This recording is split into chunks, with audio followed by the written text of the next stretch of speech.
all the configurations of the way they're voiced. In the basic triads, you have, like, say, the root third, fifth root, third. Root position, first inversion, second inversion. On the guitar, they lay like this. You can go over here.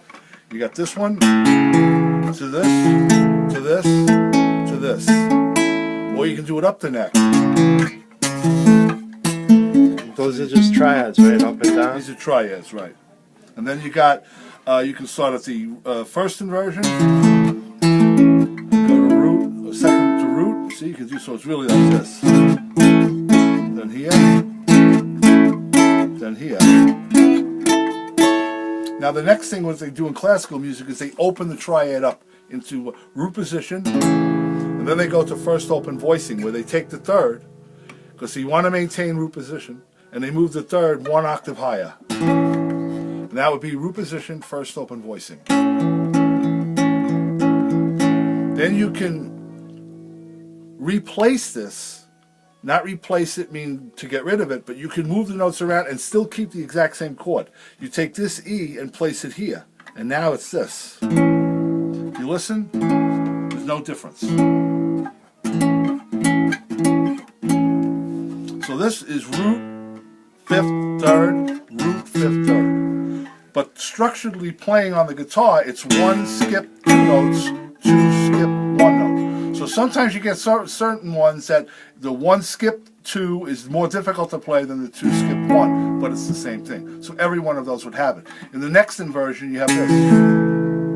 That's the block or the closed first inversion. What's the first note you're starting on? C sharp. We're going to take this note E and place it an octave higher. It's one skip two. That's the first inversion, first open voicing. The other way would be played like this, but this is more difficult. So you're better off playing it like that. And the last one is this. Okay? Need to have Gaetano fix that. Then what we do is we take this note and we place that one octave higher. So that would be it. And the other way to play it would be a little bit more difficult. You'd have to do like that, but it's better. So you can determine whether you should do one skip two or two skip one. And then after a while you get to know that. And this can be done over here.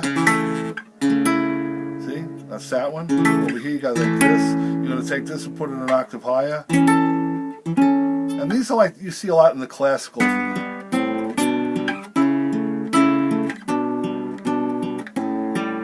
the thing you were talking about before, where you were moving down, you had like A, what was it, A minor, G minor, D minor, then you went to B flat to A, to D minor. It's kind of like a medieval cadence.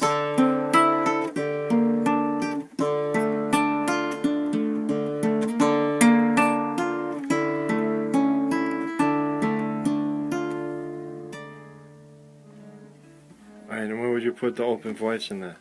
In the open voices, you well, really, not all, but just to throw something in. You could do that. You could take the A minor that you had like here, and you'd play it like this. See, now it's a little darker. Now from here, you want to go to the D minor. So in that case, you'd have to play it like,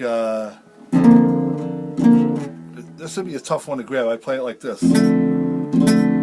Then to the A7, that would, or basically an A chord, and then that would be like this one, then to the D minor. Well, you could also like, could you bounce them like from an A like here to an A open voice to? You got to just work out, you know, in any of these things, you just got to work out like what you want to play in these. Right. First step is to learn the shapes, and then, you know, explore the options and the harmonies of the scale. And then like even like the Beatles stuff, sometimes you could put just play bits like the root and the fifth. Well, when you open voice, you have tenths on top. That's what I mean. Play like the root and the tenth, or like. See, in Blackbird, these are all chords. G. This is like an A minor. It's a G chord, first inversion. G. So this guy just didn't get lucky. Like, No. Yeah. Yeah, they're all chords, really. But he, you know, yeah, they knew. They definitely knew. Right. You aren't getting lucky with 27 number one hits. You know, you become like a tunesmith is what they call it. Someone who understands all these progressions and how to do it. You know what I mean?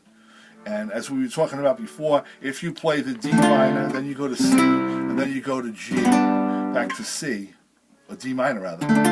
That's really kind of from like if this is the root chord, this would be the major over here at the 4 position, makes it more of a melodic minor scale. Because that's a flat 7, it should be this. See? But if you That's do it pretty minor, cool too. What was that thing you just did with the? to A, first inversion, C sharp in the bass, G. No, you said something about the flat 5 too. You did. Well, the C is like a flat 7. 1 second. Stevie.